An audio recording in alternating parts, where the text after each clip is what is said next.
আসসালামু আলাইকুম। আজকে আপনাদের মাঝে তুলে ধরবো আপনারা কীভাবে পল্লী বিদ্যুৎ দিবেন নগদ থেকে। একদম সহজ। আপনারা আপনাদের নগদ অ্যাপসে চলে যাবেন।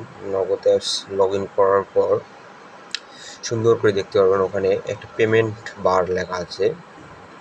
সো আমি আমার পিন কোডটা দিয়ে দিলাম, লগ ইন করলাম। দেখেন এখানে নিচের মধ্যে সার্ভিস সমূহ, তার নিচে দেখেন পেমেন্ট লেখা আছে, ঠিক আছে?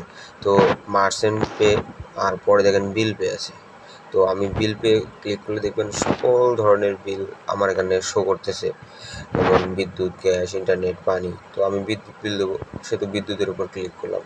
তো বিদ্যুতের উপর ক্লিক করার পর দেখেন ওই যে অন্য ওর নিচের মধ্যে অনেকগুলো অপশন চলে আসছে, যেমন ন্যাসকো, পোস্ট, পল্লী বিদ্যুৎ, ওয়েস্ট জোন, পিওর।